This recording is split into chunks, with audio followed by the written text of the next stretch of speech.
This is Kessben 93.3 FM, a new wave of excellence in radio. Major transfers across Europe. Now, the last time I said Chelsea for you laugh last. But you know, I'm about me here from Spain. Sir. Oh, okay. And I'm going to chat. But some for people say latest on Rafinha, you know. I may go Spain. Okay, call the Cobra. Me the Rafinha dealing in Abyss. Okay. You know, Barcelona are in the market. Rafinha deal near sealed. Only hope in send or be flag go speed. No akwa medical, some and you met me akuye ni ahwe. Sabranti and a be pass ya. Yachimo has a way back in March. And a branch had signing a pre-contract agreement with an agent. Deco. Inti omoni Barcelona with that link and that agreement no. And aka Chelsea fa ho e di sika kwakofo na amana ba Stamford Bridge ababisi akan. Miniso omo mutie ni bebrebe e bebusa question say na say da bia ndi mukasa Barcelona ni sika. Na sika no omanya bi wo he a obeti yese ba se pewei. You know, and China me be chire mu ha say Barcelona mpanimfo ko hia en omo decide say omo ton omo TV rights no. Nti so omo ton de a omo koton e de ama C Street Investment Group bi ewo United States of America. Na omo ton 280 million euros. Na sika na omo betua mu mienu. The first tranche ne say omo de ba Barcelona di twetwe omo aka na omo di ne bi. Na Barca etua aka na omo di ne bia. Enu ne betimi aboa Barcelona mo ma balance omo books no. So omo balance omo books ndia na chese kwa mu abie omo betimi go into the market. The second tranche of the money no sika omo de ko transfer bucket for players. Enu ne sika omo de ko for Rafinha and other players. Nti Barca enya sika from the C Street Investment Group in the United States of America and then omo de nama omo de players. Na Rafinha deal no de January ya kan situa akire de obetimi aye e de aboa Barcelona na no ne ade a se de kone ne mpanimfo ahyehya omo nyina ewo kan mo abranti aye fe no Rafinha so omra no mesi akan menim se tete supporters mebuta say enti dia na ma yedi sika ko ya abranti ama mesi akan. Barcelona had been his long time dream way back in Brazil.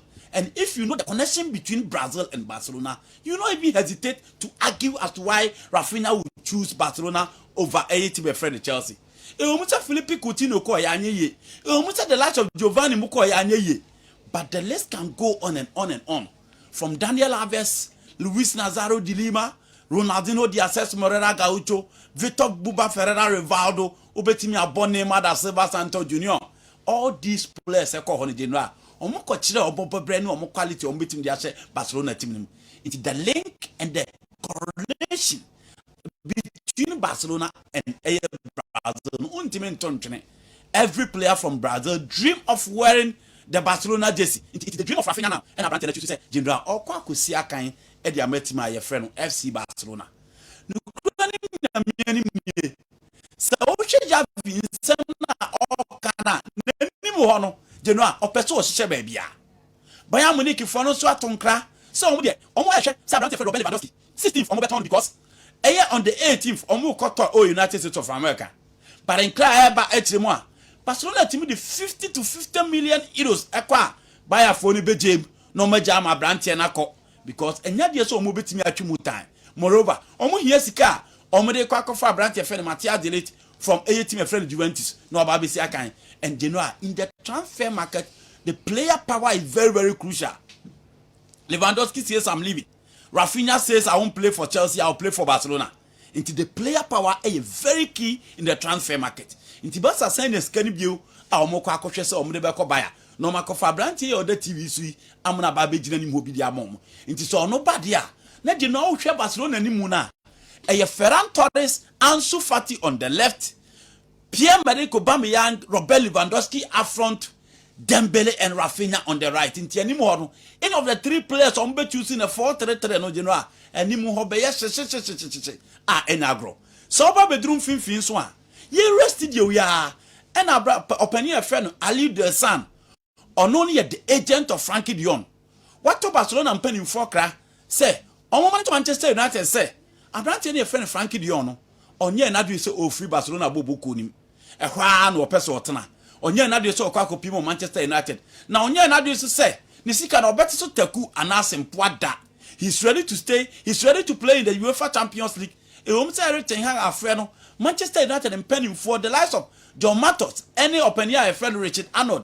Aquaco PM ewo 3-ton restaurant. And no, I'm the restaurant never tuja ME no TV so my mom for her. But Genoa, Ninano, agent in the suit on the Omujina, Sabrantiana ba or Babebo preseason. He has no intention of leaving FC Barcelona. No Aquaco PM at the Manchester United. So the Barcelona transfers no Frankesia Babedru.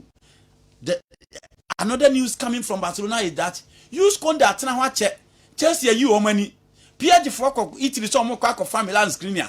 Ita for say there be almost 70 million euros sika omo beje.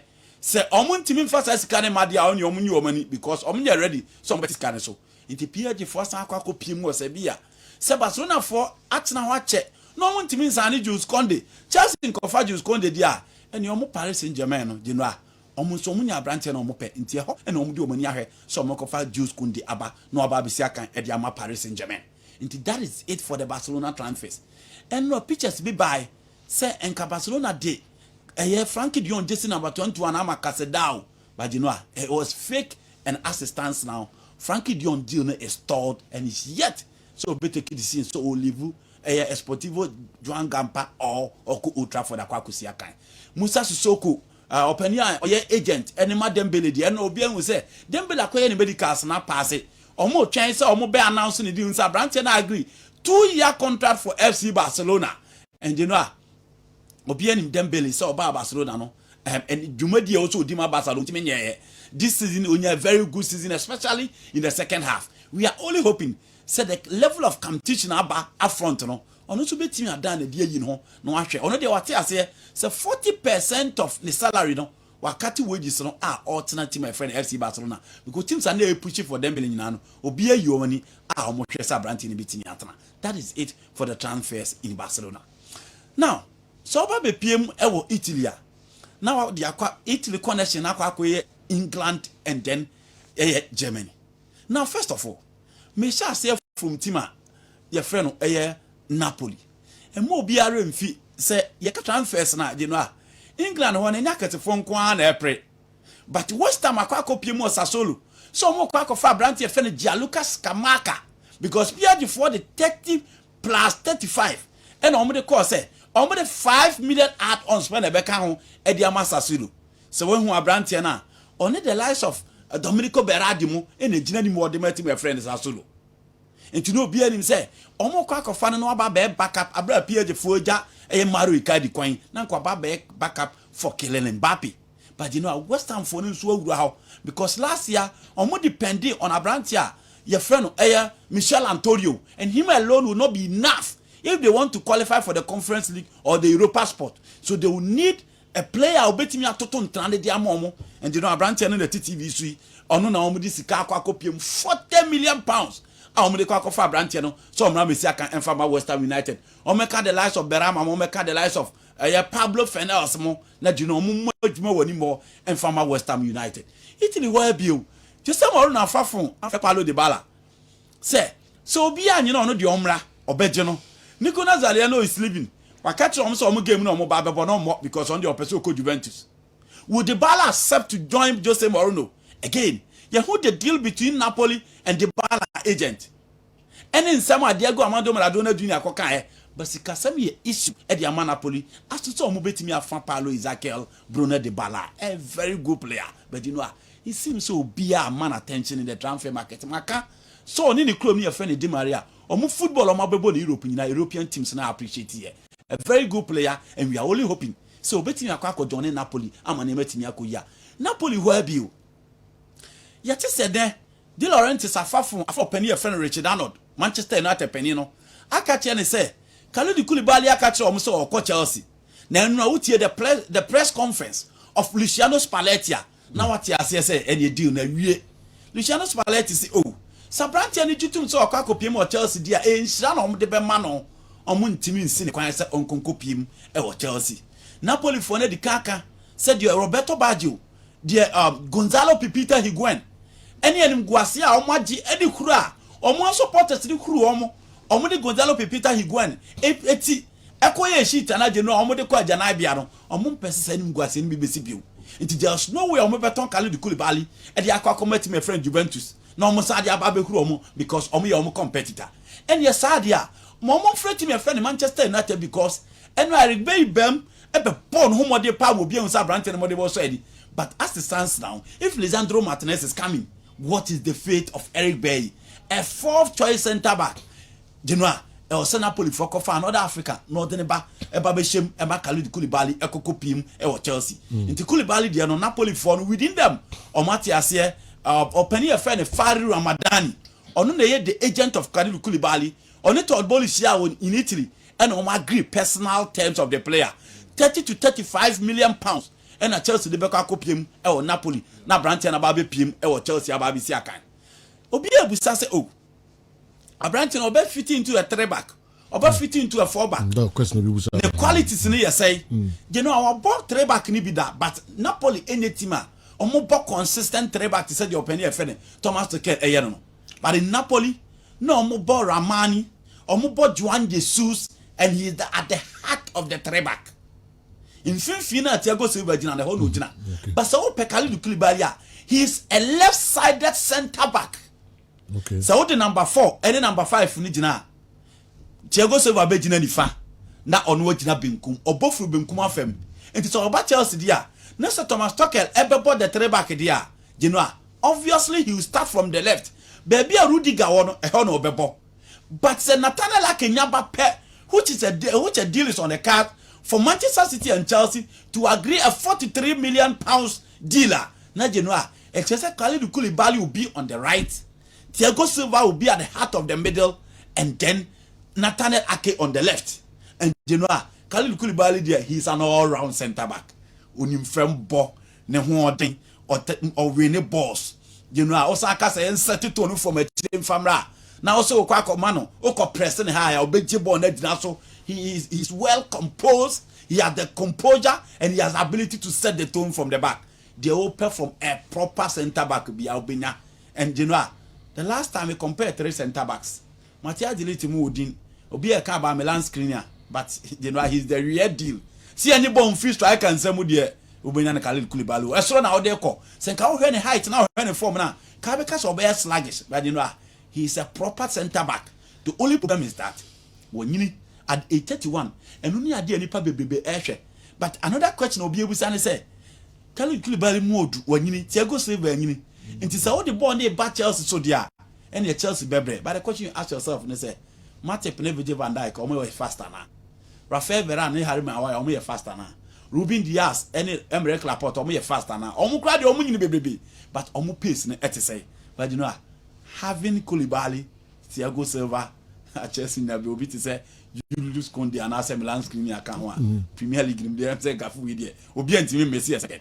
So he's a super player on him ball. You know, Koulibaly on him ball. And Chelsea are there for that particular deal. So finally, ultimately, Baby PM 31 years, 5 years contract. Now Chelsea person on the mama no. But you know, I mean, say at least in the next 3 seasons, obeti me baby.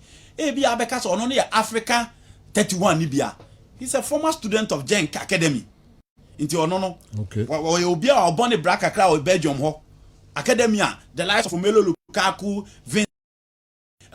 you talk about Kevin De Bruyne. Academy no omunye omusua hunu wo mu no. Je no ho no no sukosua ade. Okosua the ball until no all round player ball no nim boss ano. He's a good addition and I'm looking at how Nathaniel Ake, a young player, will join the 2 centre backs. And obviously, if you are playing 2 players or more 30 plus years in the Premier League, and Genoa, a player so be no to say Chaluba or Nathaniel Ake to be part of that particular deal. So the player so bonus so much on betting your cover lines like the amount.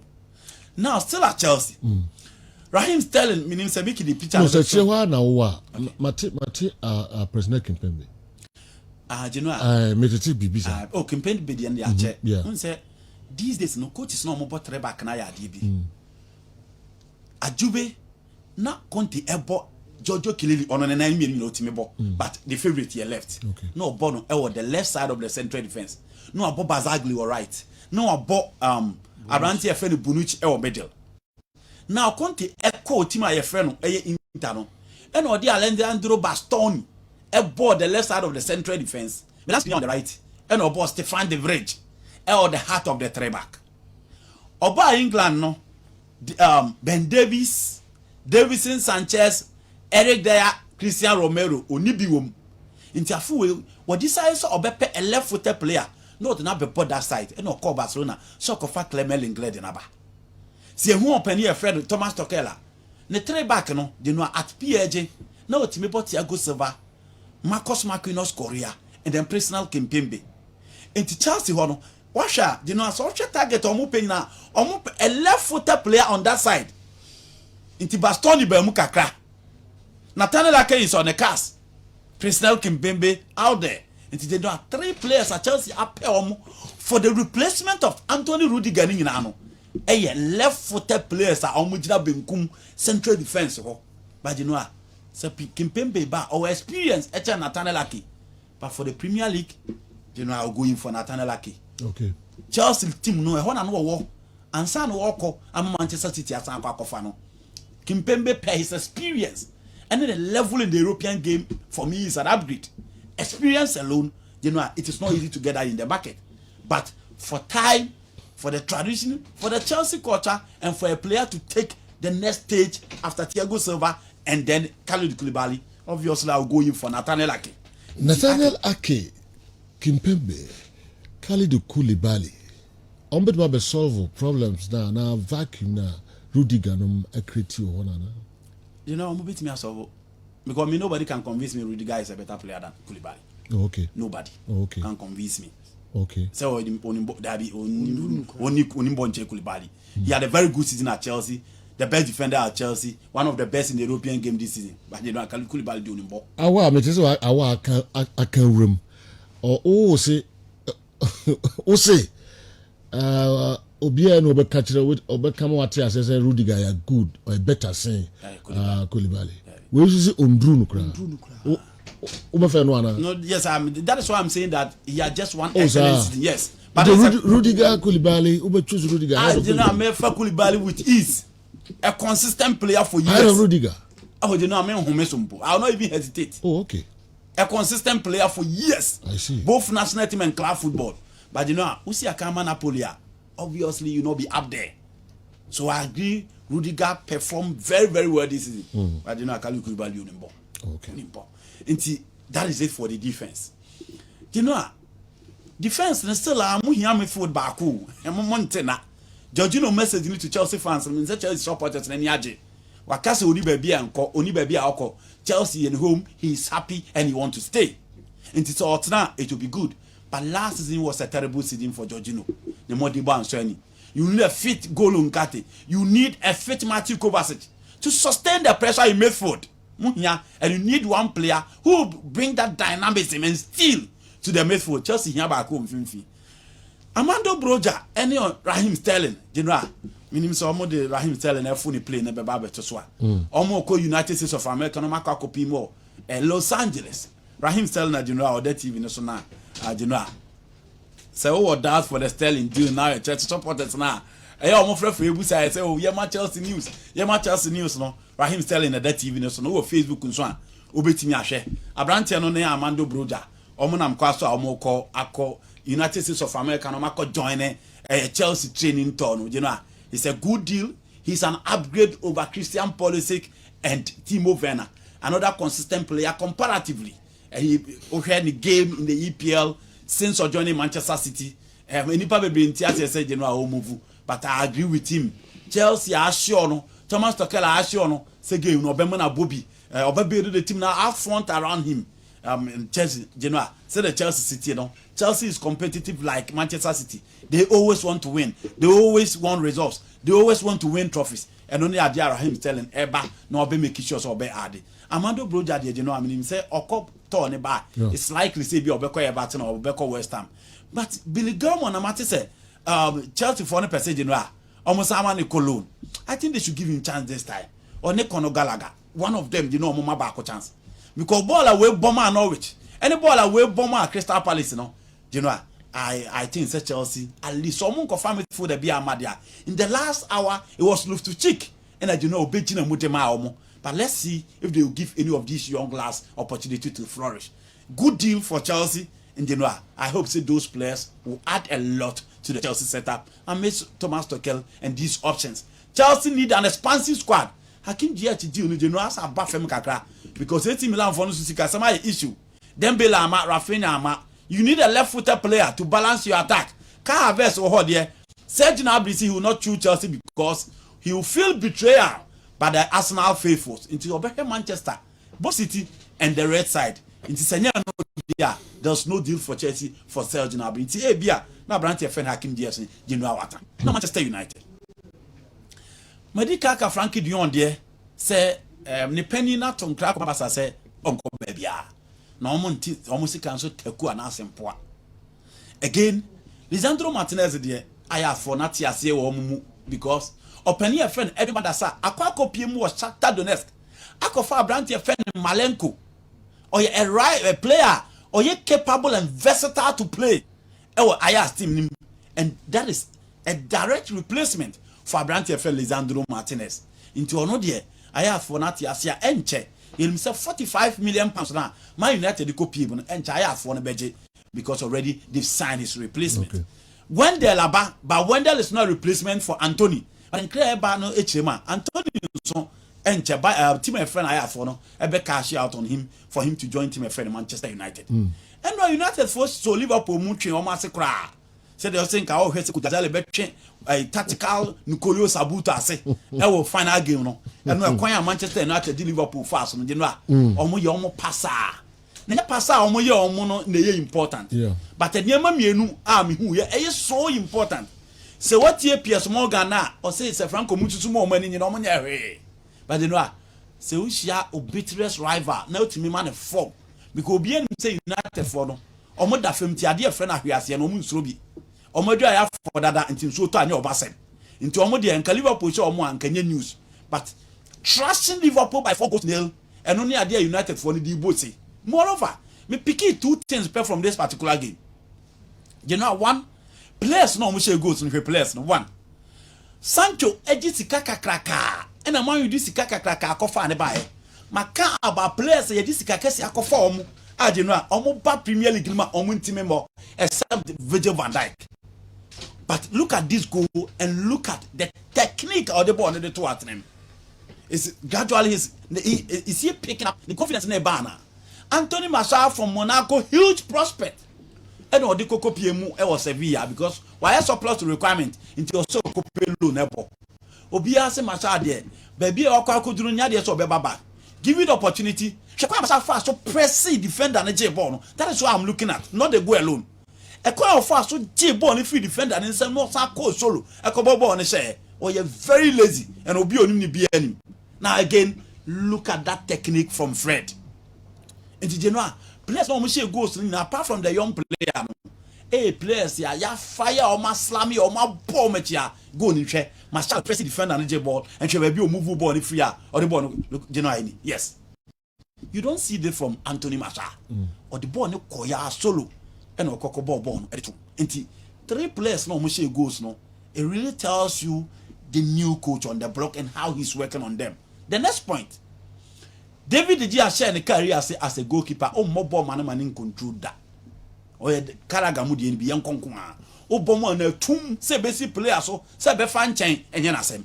But then he has the ability to control, hold that play and general or set the tone from the back or start a build up from the back. It really tells you the total football has arrived and the Aquarian United build it out. So much move from defense. You know, what's that you and hag? You know, I know. Signature. I give now here. I don't want to dinner. Why? No, when you daji Manchester United. Oh my dear, watch out. But one game, you bet my you see we are bad there. All of a sudden, as a Man U fans, aye. No more bother winning this. Ni triso wait we be any. Why any? Jamon for Casa. I'm justified. You know they are justified. One day play with the arbitrary rivals. Two Medica can say United for no more than from Jomun's Rahia say. Obian so massa. Obian obedient in so monsa. Omasapa. So Bowl Ignace 57. Now 57 they are not so wasa. Physical Mutiama players. Into Obian some Liverpool but a mismatch. And this is a new coach.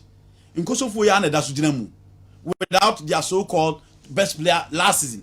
And you know, Omakoshe Liverpool 4. I said Klopp I find excuse and I don't care. Oh, that they coach him. Join Klopp they all said I not find excuse. Oman started training pre-season in command just defended down in the 3 days. Yes, and did you know? Maybe the United supporters cannot be overly excited because it's a pre-season game. But pre-season is not just a show. So when it brings your confidence and it adds momentum to your game.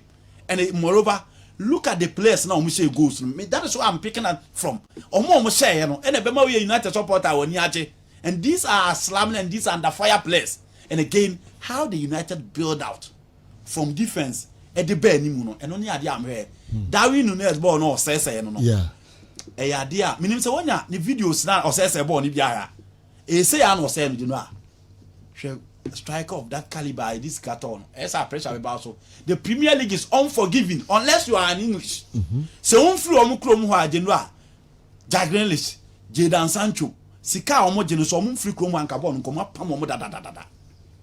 The Premier League is unforgiving for foreigners. Yeah. Into Uba, I was so hitting down the net running with such amount of money, and Sadio Mane even you replacing him. The composure up front is lacking. I'm surprised from a player from Benfica. The composure up front in general like Kaka, and I think say jogging clock be Juma and that game no general na pressure room. Anyone wants our best as a bone. United folk can overly excited, but you know, and 2 points be I'm picking from the game now. I think some excited that some excited. The bravery of a coward is manifested when he or she is constantly under threat. Asante proverb. When Asante, I can say, the bravery of a coward is manifested when he or she is constantly under threat.